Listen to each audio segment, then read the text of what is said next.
Ladies and gentlemen, if I could just get your attention for a moment. Thank you all for coming. It gives me great pleasure to introduce an old friend of mine. He's almost as old as I am, but an old friend of mine. So, Brian Marshall, Vanguard, Chief Strategist, is going to keep you entertained for the next hour. But I have warned him that he knows he's the last thing between you and the bar. Okay? Brian, it's all yours. Okay, good evening, everybody.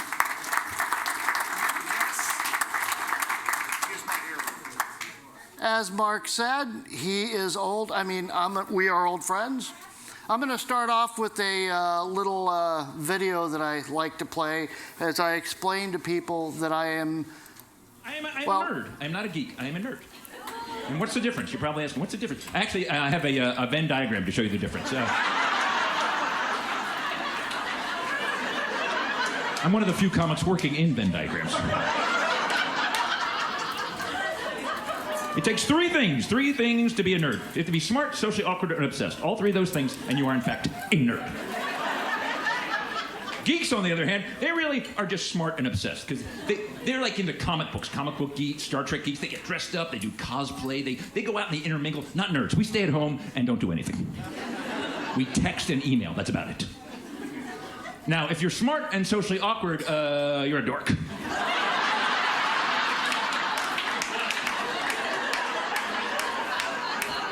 And nobody wants to be a dork. So if you're a dork, you just get obsessed and you move into the nerd region.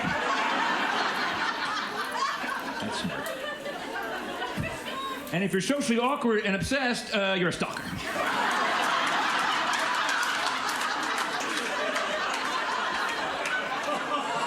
What's amazing is how close those four things are, really. It's a short walk between these.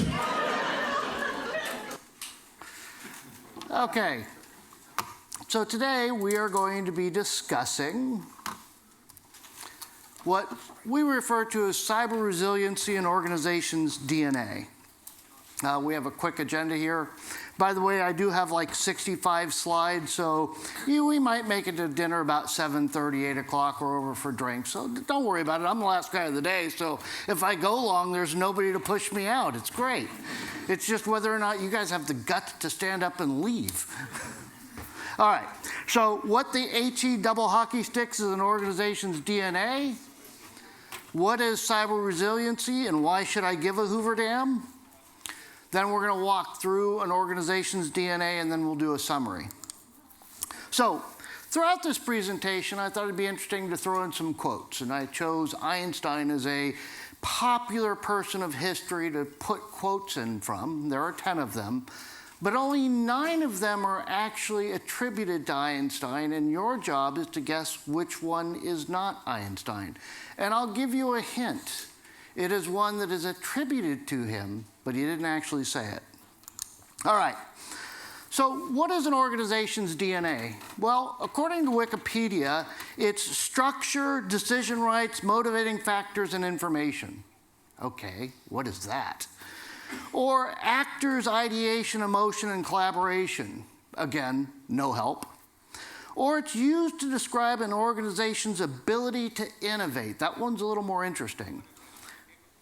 My definition is it's the result of the combined decisions made within the organization that has led to the current culture and risk appetite that exists today within the organization based on the foundations of the organization. So what do I mean by that? What I mean is this. If you were a tech startup, your organizational DNA has probably taken on the attributes of the owner. You're a risk taker. You are out there trying to innovate and get ahead. But if you're a bank, you're probably a lot more conservative. So an organization's DNA is really the aggregation of all the decisions that are made within the organization, and it's usually dictated by the risk appetite of the organization itself. And for those of you who are wondering what is risk appetite, risk appetite is the level or degree at which you're willing to put up risk in order to go after the reward, right? The more risk, the more reward, but also the higher the probability you'll have a fatal accident. Sort of like getting into the car with me and driving. So, quote number 1. The difference between stupidity and genius is that genius has its limits. You guys were supposed to laugh at that. That's better. All right. So, in one of the definitions for an organization's DNA, we talked about decision rights. Well, what the heck is a decision right? Well, according to Wikipedia, decision rights are an open agreement regarding who gets to make what decisions, who contributes to the decision-making process, and in what capacity. But if we look at most organizations have a formal structure where you have a boss and your boss has a boss, and ultimately it feeds up to the president, CEO, or chief executive, whoever, whatever title that is, owner. So my definition is it's both the real and perceived authority of a person's actions and decisions within an organization. And I'll use myself as an example. I used to be president of Vanguard. Turns out I hated being president. Why? Because people like Milt and Roxanne would always want to come into my office and get me to make a decision. Or they'd walk in and they'd need me to sign something, or they'd need an approval. And that took away from my ability to do what I love: write code, solve problems.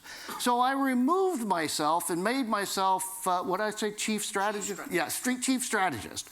And some people call it chief technologist, but within the organization, especially the new kids that come in, i.e. we have new people we hire that haven't been in the organization that long, they realize that I'm an important guy and that I make decisions, but they have no idea why, because my title says Chief Strategist, which if anybody can explain to me what I do, I would appreciate it.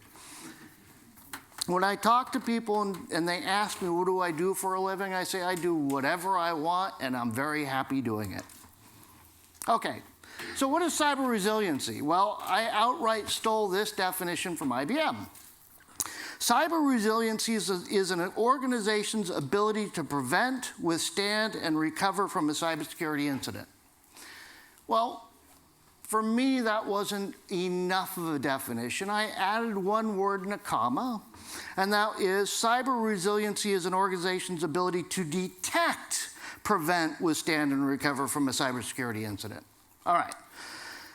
So now that we know all that, why should we care? Why do we care about an organization's DNA? What does it matter to us? Well, it dictates our cybersecurity policies. Your risk appetite is going to dictate to you and your organization how much you do or do not care about cybersecurity outside of regulatory requirements. In other words, and we'll talk about this as we go through this, there are some organizations that will follow regulatory compliance requirements, but it's sort of more of a checkbox mentality. We did this, we did this, we did this. And in their view, they're doing it because they have to, and they're not that interested in security. And of course, I just use compliance and security in the same sentence. And it begs the following question.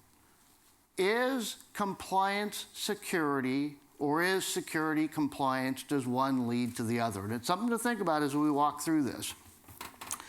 But the reason we give a Hoover damn about it is because not caring about your organization's DNA in terms of cyber resilience will in fact lead to ruined reputations, extreme financial loss, trade secret vulnerability, loss of employment.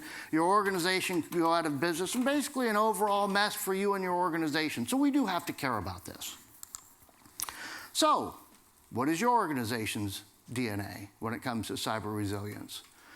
For many organizations, it turns out that they spend as much as time, they spend most of their time proving compliance to an sundry. By the way, I had an argument with the person who was proofing this. Is it an sundry or is it a sundry? Anyway, some English person here can correct me. They told me this is correct, but I said, I can't say a sundry. It just doesn't work for me. Anyway, we spend as much time proving compliance to a sundry of compliance regulations while paying the most attention to the network perimeter and to supplier compliance confirmation. Thank you, Target. After all, for those of us who spend a lot of time as suppliers to organizations, and I'm sure most of you in this organization, in your organization, are aware that there has been and continues to be a humongous push for proving that your supplier's compliance is equivalent or better than your own. Now, the problem with this is what? There's no defense in depth. We worry about our network parameter, but we are not spending enough time looking at all of these systems within our organization or the data flow of our data through our organization to understand how and where it goes and what systems it's touching, et cetera, et cetera.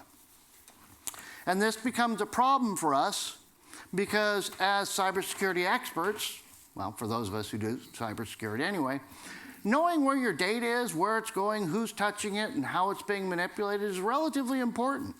And if you ask a lot of organizations, can you answer the single following question?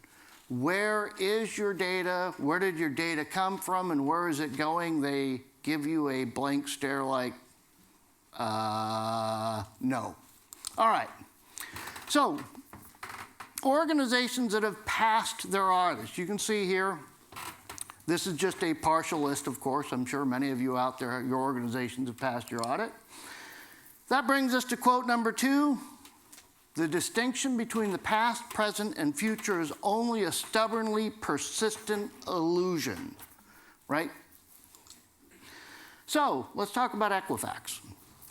Speaking about illusions, Equifax in May of 2017 were breached. And they were breached because hackers had found that there is a strut2 vulnerability in Apache that gave them the ability to access an organization's information and basically do whatever it is they wanted to do. Equifax's organizational DNA when it came to cybersecurity wasn't what one would call the best. They had sort of an apathetic approach to security. So knowing and understanding that this vulnerability had been posted on the US CERT, they didn't do anything about the vulnerability, i.e. patch their Apache server to remediate the vulnerability. Well, the hackers found this. And the hackers used the Apache Strut vulnerability and gained access to logon credentials for 3 more servers within the organization, and then spent the next 76 days exfiltrating data out of Equifax. And they took 76 days to do it, not because they were lazy or incompetent. They realized that if they took the data out of Equifax quickly, that it would raise alarms. So they trickled the data out slowly, so it wouldn't raise any alarms. Most of us have heard of the Equifax breach. By the way, to date, is there a pointer on here? Yeah, that one. Oh, there you go. To date, as of May 2019, that single hack cost Equifax $1.4 billion. Think about that. That's a lot of money. And this is how they did it. The attackers scanned the web for vulnerable servers. They found that the Equifax dispute server had the vulnerability. They used that vulnerability to locate server credentials. They then used those server credentials to log into the systems. They then extracted the data over a period of 76 days and and basically took data from 51 different databases and then made that data available for sale on the dark web. So we talked about the organizations that had passed their audit. Here are the same organizations that were breached after a successful audit. You can see Target's on the list, for those of you aware of Target. They actually had FireEye in-house, and FireEye had notified their SOC, which happened to be in India, that they were having an exfiltration of data likely, and the folks in India did exactly what they were supposed to do. They notified the people at the headquarters in the United States that, hey, there's a potential breach occurring, we think it should be investigated, and the folks in the United States sort of just laughed that off and did nothing. Ended up costing Target at least $1 billion. They were in the middle of an acquisition of a set of stores up in Canada and had to scrap it because they needed the money for remediation and for the lawsuits that, of course, occurred afterwards. So in our world, we have so many different rules and regulations. And here you guys have some new ones coming up, correct? And they're driving us to make our systems better. But still, in today's age, hackers are, once they gain access to your organization, they are in your organization for at least 277 days, or not at least, on average, 277 days before you realize they're there. Think about that. That's a long time. So that takes us to quote 3, failure is success in progress. Now this one I like because I fail a lot. So I am just trying to be successful. As a matter of fact, at the office, they refer to me as WD-40 because if at first I don't succeed, I try and try again. By the way, WD-40, you guys know why it's WD-40? Why? It was a 40th, I'm sorry? Did you say 43? No. Oh. 40th iteration, exactly. They failed 39 times and got it right on the 40th. I wish my code were that good. So this is what a traditional hacker looks like. It's usually some young kid pounding away on the computer. But this is what the next generation is going to look like. They're going to be AI, or maybe they're already there, but AI hacking away, trying to get into your organization, working 24/7 to gain access to your systems so they can start exfiltrating data. So, what makes up a good organizational DNA when it comes to cyber resiliency? The first thing is you have to develop and implement a cybersecurity framework. Makes sense, right? So what is a cybersecurity framework? Well, according to NIST, National Institute of Standards and Technology, it's the 5 steps of identify, protect, detect, respond, and recover, using a risk management approach. And what does that mean? What it means is that when evaluating systems within our organizations, whether they're mainframes, whether they're web servers, whether they're the cloud, it doesn't matter. The first thing you have to ask yourself and apply to that system, whether it's hardware or software, is a risk level. And the risk level takes into account how important that data is to you and or the hacker. Remember that if the data is vitally important to you but worthless outside of your organization, it's still a target. We'll talk about MGM in a little bit. They recently suffered a massive incident. And the data that the hackers took was really none, right? What they did was they made MGM's data unavailable to MGM, which caused them significant problems.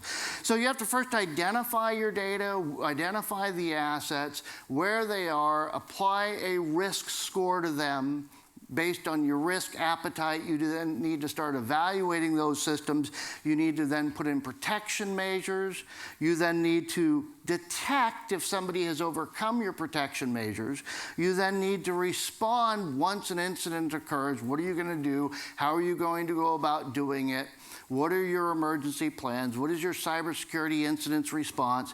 And then recover. How do you recover? And although a lot of people tend to think, well, everybody has a recovery plan, we'll talk about one where they didn't. So, in today's day and age, it's kind of hard to fathom that a large financial institution wouldn't have a cybersecurity program. But in fact, May 2018, okay, 5 years ago, we'll give them a little credit. Maybe 5 years ago, people didn't really think about this. They did.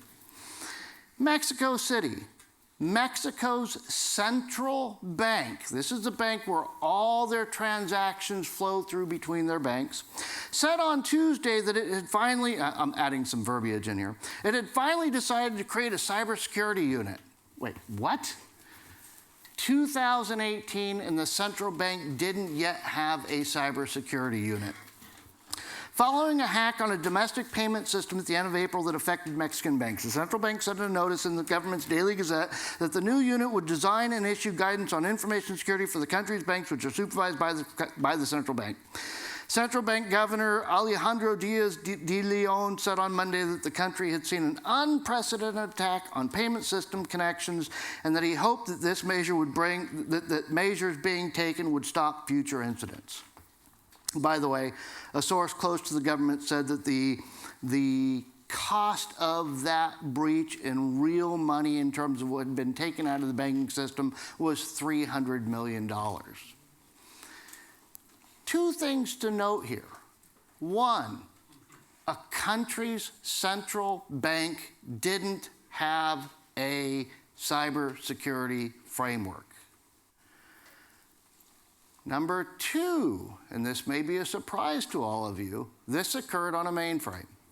This was a mainframe hack, and it was taken on, or it was executed by some individuals who happened to know and realize that the banking transfer information, i.e. how money transferred from one bank to another, was done via I believe it was a COBOL program and a KIX transaction.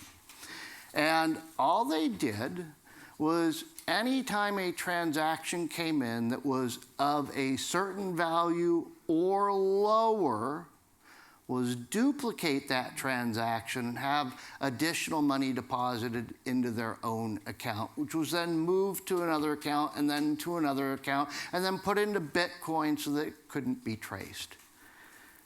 They didn't advertise this, but that is what happened. Don't ask me how I know. So quote number 4, do not grow old, no matter how long you live. Never cease to stand like curious children before the great mystery into which we were born. I like that quote. It kind of describes me. Just ask my ex-wife, she'll tell you. I never grew up.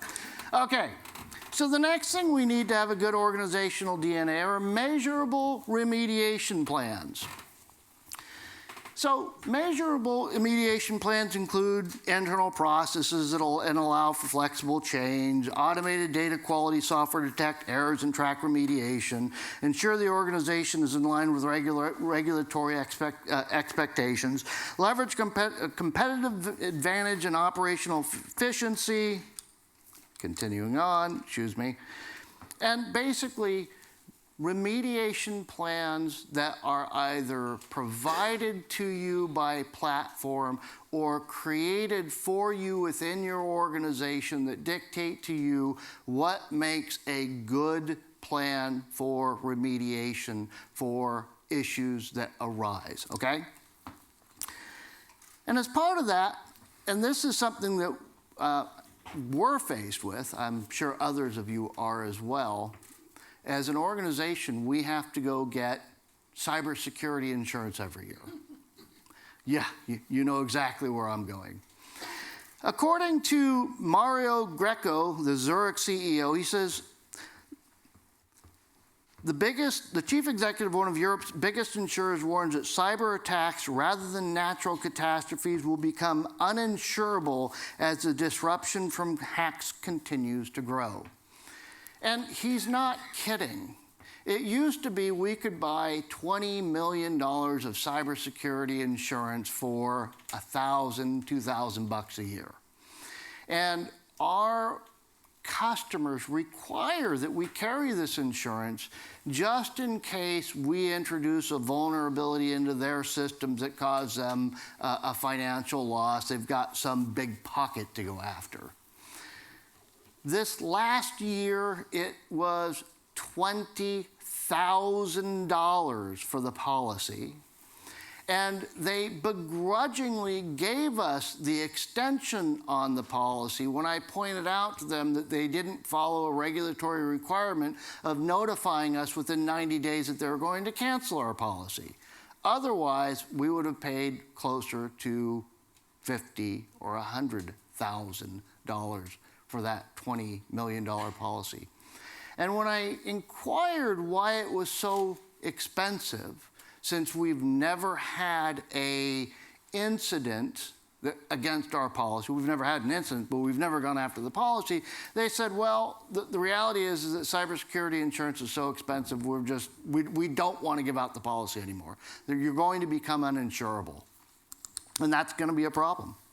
As a matter of fact, by the way, can somebody tell me what's wrong with that slide title, Global Cybersecurity Insurance Spending Exponential Increases? Any math whizzes in here? 15% up is not exponential. But I left it in there because I thought it was amusing. But you can see in 2021, the cost of cybersecurity insurance was about $262.4 billion, and by 2025, they expect it to be $459 billion. So it's something that we're going to have to do. In terms of failures during remediation plans, SocialArc's rapidly growing Chinese social media agency suffered a monumental data leak in 2021 through its unsecured Elasticsearch database. And here's what a remediation plan might have looked at, and that is this. SocialArc's servers weren't password protected, weren't encrypted, and were publicly exposed assets. And that lethal combination meant that anyone with the knowledge of the server's IP address or had a crawler that could go out and discover the server could access the sensitive data they had stored on that server. And what was on that server? Well, just 200 million Facebook, Instagram, and LinkedIn user data that had been scraped from those sites. Quote number 5. The more I study science, the more I believe in God.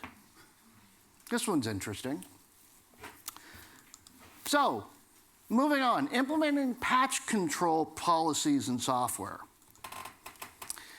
What is patch management and control policy? Well, basically, as part of a cybersecurity framework, we need to have a method whereby we are updating our system's software and or microcode and or operating system to ensure that any vulnerabilities are remediated or fixed from the vendor as they discover holes in the architecture or in the software. Basically, it's patching your software. What do you guys think the average amount of time it takes for a mainframe to have its operating system patched? 14 months. 14 months. I'm going to go with 14 months because that's about right. Some organizations have a 2-year cycle. Remember the old saying? The old saying is stay up, not current. And we in our industry need to change that thinking. We need to go more along the lines of having a Patch Tuesday. Now, the IT guys tell me it's now Patch Thursday, but the reality is that we need to get to a place in our organizations where the mainframe is treated like every other server in the organization, where if a vulnerability or an update of fixes or PTFs comes out from IBM or CA or, Broadcom, sorry, still stuck on the CA brand, Vertali or Vanguard or BMC or Rocket or any other vendor. We have to be able to have a process and procedure in place whereby we are updating those systems on a weekly basis. Now, I know the system programmers in here all just shook their head at me and said, no, never going to happen. We don't have the resources. We don't have the manpower. We don't have the know-how. We don't have. But as vendors, our job is to make that happen and make it easier for the organization to start keeping up. Why? Because zero-day vulnerabilities are a real pain in the you-know-what. How many of you guys have heard of Move It software? Yeah. It's file transfer software that back in May of 2023, they alerted all of their customers that they had a zero-day vulnerability. It turns out that this one was extremely difficult because it was a critical vulnerability and made the Move It servers available for people to steal sensitive customer data. It's also interesting in that this is projected to be the most expensive exfiltration or hack of data in history. Some people say it will exceed $10 billion. Others say more. As a matter of fact, the hackers who hacked this particular software, took advantage of a vulnerability, are expected that they will themselves earn $100 million alone off of that hack. This is just some more information reiterating the number of companies, because the Move It software was very popular, used in a lot of businesses and governments, British Airways, Shell, et cetera, the U.S. Department of Energy. However, even though this was found in May, Ontario's government, their birth registry, announced this last month that it had suffered a Move It-related attack earlier in the year in which hackers stole sensitive personal data for 3.4 million people, including 2 million babies. And that they had, in fact, lost fertility information about people as well within the Ontario, that were registered in the Ontario government. This highlights the fact that even vulnerabilities that are caught in May and patched in May are still being found weeks, months, and possibly years later. So having a patch management system for your computing systems is vitally important. Okay. Quote number 6. Persistence is the most powerful force on Earth. It can move mountains, right? The idea of plate tectonics, they're relatively persistent, actually very persistent, and in fact, they create mountains and move mountains, so this is an interesting quote. Moving on, continuous monitoring programs. We need to have continuous monitoring programs, and they need to include privileged access management. We need to have a way to track the programs and the people within our organization to auto-magically look for deviations in what people are doing or what processes are doing or what access of data, so that we can monitor that and detect anomalies. Essentially, this is our part of the detection process. Continuous monitoring programs are used to catch anomalies that otherwise a human couldn't.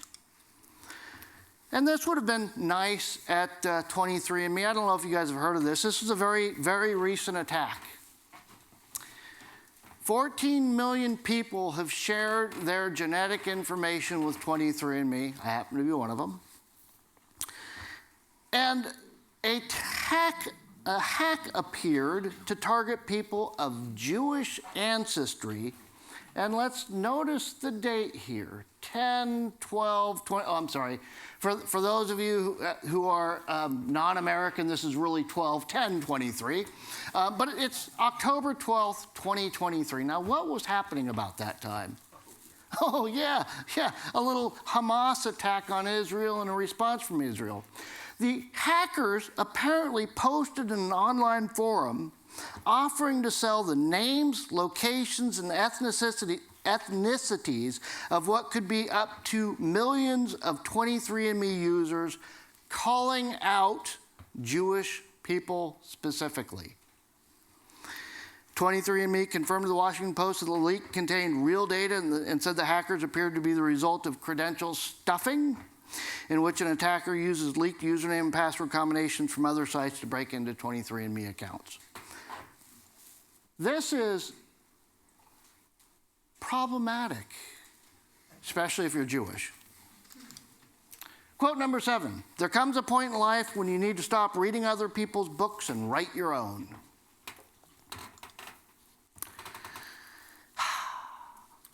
Employee awareness and training.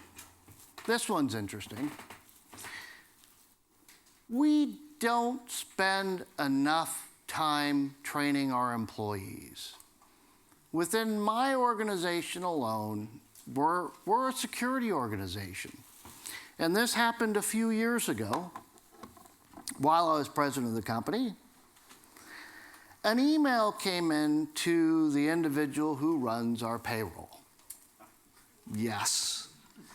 And the email was purportedly from moi and said, "Dear Carlos, I'm in a meeting. I'm busy and cannot be interrupted, but I need you to immediately change the deposit account for my paycheck to the following account." Now, because I'm a security guy, I do certain things. And one of the things I'd signed up for was we have a ADP payroll. I think it's ADP. And I went on to ADP and said, anytime any change to my payroll is made, I want to be notified. So I'm at my desk working away and an email pops up. The change that you requested to your ADP payroll has been processed. And I open that up and I think to myself, I didn't make any changes to my payroll. Since I'm the president of the company, I would assume if there was a change to my payroll, I would have been notified. Nobody from HR has come in and told me I've been fired. Not this time. Yeah. No, I have a saying in the organization. It goes like this: if they haven't fired me by now, they never will. I tell the young kids, don't follow my advice, but take risk. Always take risks. I worked for a guy, Mark knows he worked for him as well at one point. He was difficult, to say the least. And I learned, I learned early on it was a heck of a lot better to ask forgiveness than, beg forgiveness than ask for permission. But I also learned that if I asked for permission and he said no, the right thing to do was do it anyway and take the onslaught later on, especially if I knew it was right. Anyway, getting back to my story, so I get up from my desk, I walk down the hall to Carlos's office, and I said, "Carlos, I just got a notification from ADP, what's going on?" And he says, "Oh yeah, I got this email from you, and it said that it was urgent that I make this change." And I said, "You do realize today's payroll, right?" He said, "Yeah." I said, "Change it back, please, now. That didn't come from me." In spite of all of our employee training to recognize and understand what is and is not a valid email from within our organization, it even says in the, and I'm sure all of you have that, this tagline: the following email did not originate from within your organization. Don't follow any links unless you really know what you're doing, blah, blah, blah. That was in the email. We sent them to more training. But it turns out the biggest violator of all of our policies and procedures happens to be our owner. She's getting better, but it's difficult. So employee awareness and training. And by the way, because I work for other organizations, I do work for some of the banks, I not only have to do my own training within our organization, I then have to go do training at all of the different organizations that I do work for, which I absolutely love. The good news is that most of them let you test out. Oh, thank God I'm going to test out of this one. I'm not going to spend the next 45 minutes of my life pretending like I'm listening to something, and instead I can go straight to the end and answer 10 questions, and as long as I score 80% or better, I'm good. I failed one, which really annoyed me. Yeah, so then I had to go back through and watch the whole darn thing. Ah, son of a... The funny thing was, it was on their own internal procedures, so how was I going to test out of that? I didn't know their procedures. I just do work for them. Okay, so we need to have an employee awareness and training program. We need to make sure that our employees all know and understand that they are, in fact, a weak link, and that they need to appreciate that they are going to be targeted. And the hackers have gotten really smart about how they do this nowadays. Instead of just sending mass emails out with bad links in them saying, hey, a Nigerian so-and-so has just found out that he needs your help in cashing out $10 million. I think most of us have seen that one. Okay, I've only tried that 3 or 4 times. It never worked out. But the reality is that we need to make sure our employees know and understand what is and is not acceptable behavior, that they will be targeted. And the hackers, these people will go to social networking sites, find out personal information about them, and then use that personal information to either try to pretend to be them or make them believe that they're old friends or business partners or partners within the organization. I just work in a different unit. You may not remember me, but I know you really well, by the way. How are Carol and the kids? We need to understand that we're going to be targeted, and that we need to recognize those signs and realize that we should be very cautious before we provide information out to people. So let's talk about ransomware as a service. We've heard of software as a service, right? What about ransomware as a service? It turns out this is a thing. Ransomware as a service is basically where an organization creates hacker kits, and they sell those hacker kits to people who are interested in attacking organizations. And they're very good about it. They do things such as give them 24/7 support. Oh, it didn't work as you expected. Hold on, you did this wrong. Go ahead and do that, and now you'll get in. And these hacker kits are relatively inexpensive. They can go anywhere from $40 a month to several $1,000 a month. But even at several $1,000s a month, if you stand to get $100 million, it's kind of a good investment. Now, you guys might have heard of the MGM attack that happened recently. If you hadn't, it was big news in the States. And since I live in Las Vegas, it was big news in Las Vegas. And one of how this hack occurred was that the first thing the hackers did was they went about gathering intelligence about MGM and its employees. They then chose targeted people within MGM, keeping in mind they were after those that likely had high privilege in Okta's system. It was an Okta hack is basically what they used. They then performed voice phishing or phishing attack. They contacted the MGM's IT desk. They impersonated one of those high-privileged individuals, and they got IT to reset the MFA of that user so that it was now their MFA. They then used that compromised administrator access and compromised 3 other servers. They then used that access, domain access to those servers, and they started to exfiltrate sensitive data from the network. But additionally, what they did was they encrypted MGM's sensitive data that was sitting out on their VM and the DASD, or the hard drives on the servers. And then they contacted MGM. Said, hey, you pay us $10 million, you'll get your data back. MGM decided to turn off all of their computer systems and basically shut down their gaming floor, the ability to check in, and even worse, if you had a key card to your room, it no longer worked. Now imagine MGM, how big are they? They have tens of thousands of rooms, and this was in the middle of a conference. What's that? IBM Tech Exchange. Yes, I wasn't, yeah, the IBM Tech Exchange. It took them, I only have 10 more minutes? Really? 15. As far as I'm concerned, I have another hour and a half. You guys aren't going anywhere. 15. 50, it's all good. So MGM and Caesars Entertainment, by the way, the RAS operator, i.e. the ransomware as a service, was Black Cat Alpha 5. They're responsible for 12% of the cyber attacks in the first half of 2022.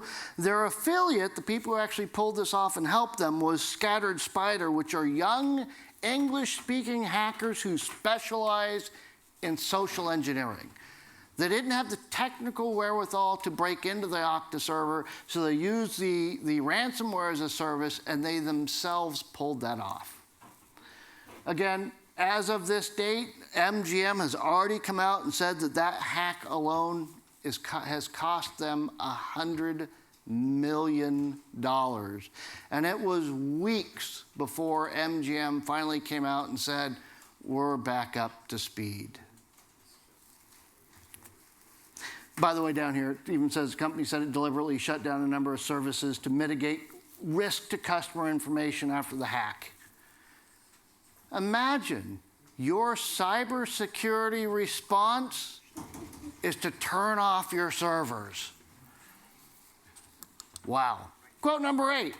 The value of a man should be seen in what he gives and not in what he is able to receive. Now, Mark likes this one, especially for his charities this week. So remember, your value is not what you get, it's what you give.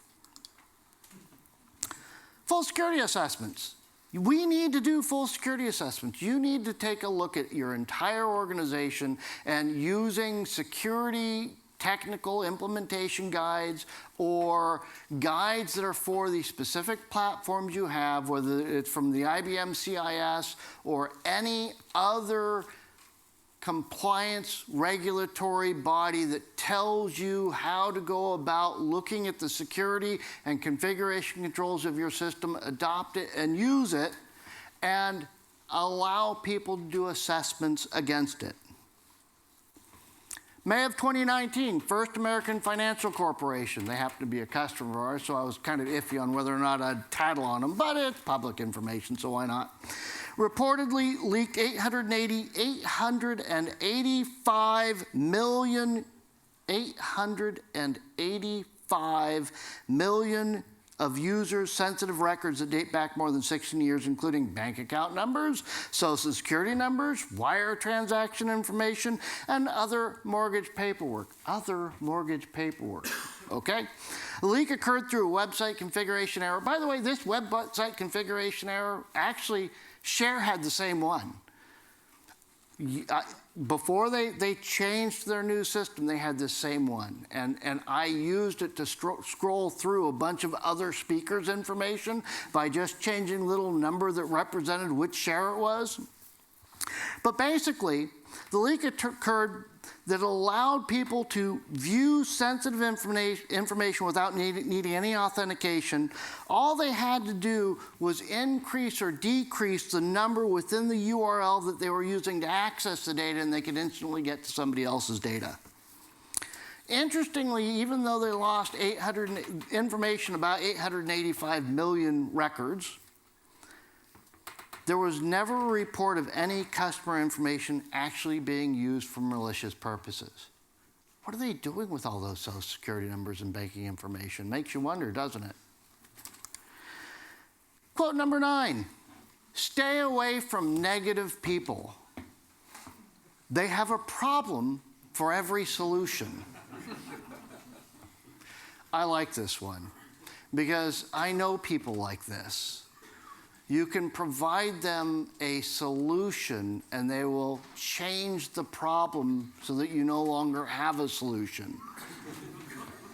My ex-wife said this was me too. All right, penetration testing. We need to do regular penetration testing. Nowadays, this is a regulatory requirement for most of us, right? You guys have a new regulatory requirement called Dora the Explorer. I mean, it's Dora. Okay, there's nobody young enough to actually appreciate that bad joke. But we need to do penetration testing. We need to go outside of our organization. It is not good enough that we use people within our organization to conduct a penetration test. We have to go outside of our organization and hire an external firm that is actually an expert at this. And for the mainframe, there aren't a lot of us, right? I'm not going to say who isn't, but I will tell you, I know of some companies that are really good at it. Mark over here is brilliant. This guy, he not only he has the gift of gab, but he's actually pretty damn smart. And he's very good at penetration testing. I'm sure IBM has folks that are very good at it as well. Mark Nelson sitting behind Mark Wilson probably knows them because he works in security at IBM. We have folks, CA has, Broadcom. I am never, ever going to get that right. I apologize to the Broadcom folks. Good thing is you wouldn't be able to hack us because you can't find us. Right, exactly. I'd be over at ca.com like, come on. Thanks, Greg. I'm sure Rocket has folks, BMC has folks, but please, and there are some very good people in the United States that have websites out there. I'm trying to remember the guy's name that I always use. What's his name? Phil Young's good. The other guy, Bob Hansel, very good as well. I don't care who you hire. I do, but I don't. But please, find somebody who's an expert at the mainframe to assess and do penetration testing of your mainframe. Because there's a lot of organizations out there that say they can do it, and they sort of have these checklists, right? So if they walk in and they say, are you RACF, ACF2, or top secret? And you say you're RACF and they ask you for your setter-ops list, run fast, because for a long time, our customers were telling us that one of the methods that was used by some of the audit firms was to take their RACF list, their setter-ops list, compare it to the one the year before, and ding you if there was a change. So you went from DES security to AES security. Oh, that must be bad, right? Wrong. So be mindful and intelligent about who you hire to do this. Make sure it's an outside firm and make sure that they know what they're doing. Okay. An example, in October 2016, hackers collected 20 years of data from 6 databases that included names, email addresses, and passwords from, you guessed it, the Adult Friend Finder Network. Now this one's fun, right? Imagine if you were one of the customers of this. First of all, if you're married, you're not. Nothing to do with my divorce, I swear. But the Adult Friend Finder Network included websites such as Adult Friend Finder, Penthouse, CAMS, iCam, StripShow.com.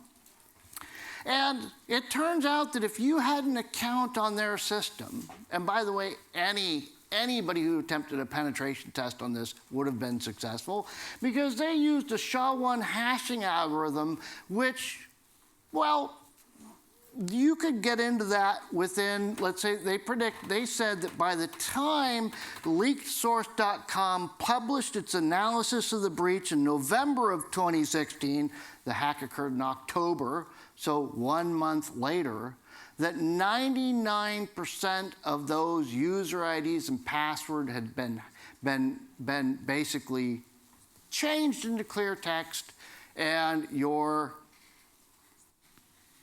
data was gone. Now imagine, let's say you are married. Now I'm not saying anybody in here would do this.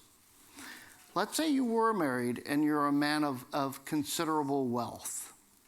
And you love your wife, but you are on this network for some reason. How much would you pay to keep that private?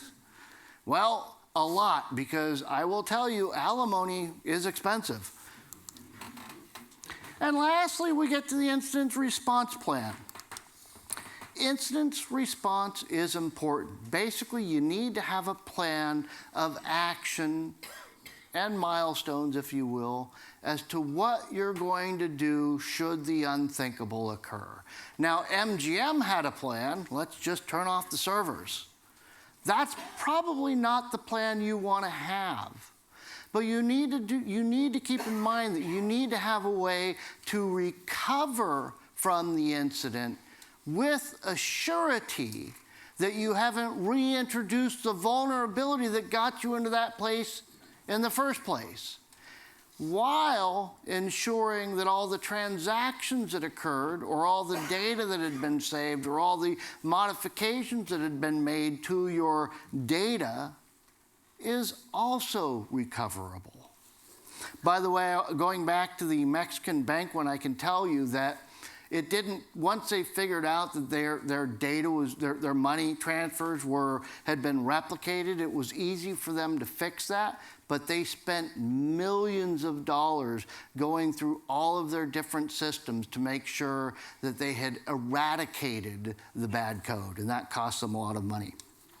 Now, how important is an incident response? Well, UK-based telemarketing company, the Harridge Company, I don't know if you guys have ever heard of them. You have? The Harridge Company stirred the news world as it announced an unexpected shutdown in December of 2019. The announcement came days before Christmas, leaving 300 employees without work. What made them shut down? Well, while announcing the decision via Facebook post, that's a great way to do it, the company's CEO, Sandra Franek, I don't know if that's correct, but admitted that the ransomware attack that hit the firm 2 months ago caused huge losses and damage, and although she hoped it would be a temporary closure, things were clear. After being in business for 61 years, they had to shut the business down. By the way, this is not the only company that's been shut down through a ransomware attack or some other cybersecurity incident that they couldn't recover from. And I'm sure a lot of us in here shed a tear. Along with our hacker robot, you guys just shed a tear thinking about that poor telemarketing company that went out of business, right? But what about the 300 employees? They're out of work. So we need to understand and appreciate the fact that incident response is important. So on to our last quote. The leader is one who, out of the clutter, brings simplicity. Out of discord and harmony, harmony, and out of difficult opportunity. By the way, for those of you who've read up on Einstein at all, he was very much about keeping things simple. He followed the KISS principle. I don't know if they actually called it the KISS principle back then, but you want to keep things simple. The more you can simplify things, the better. So, in summary, cybersecurity is an ever-growing and changing field, and there are differences of opinions on how best to protect an organization. Some people say technology is the answer. Others say compliance, focus on compliance is the answer. They're both wrong.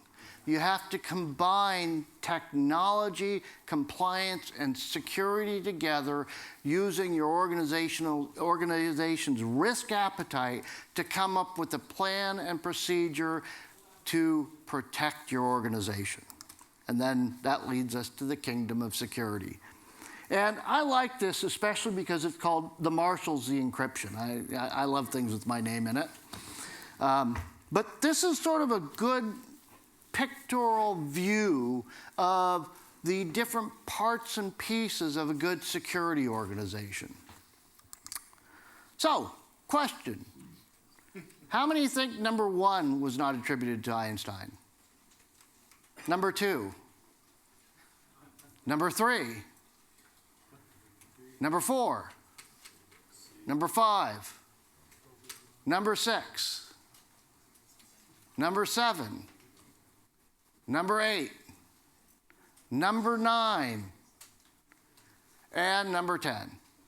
Wow, Milt's the only one who got this right. It was in fact number 9. And the funny thing is if you go out on the web and search this, you'll find a lot of people attributing this to Einstein, but they said the idea never came from Einstein. He never said it. As a matter of fact, the attribution to his book, which is full text of Albert Einstein, The World as I See It, apparently that quote is not in there. And with that, I have the obligatory BS slide on trademarks and questions. Thank you. Thank you, Brian.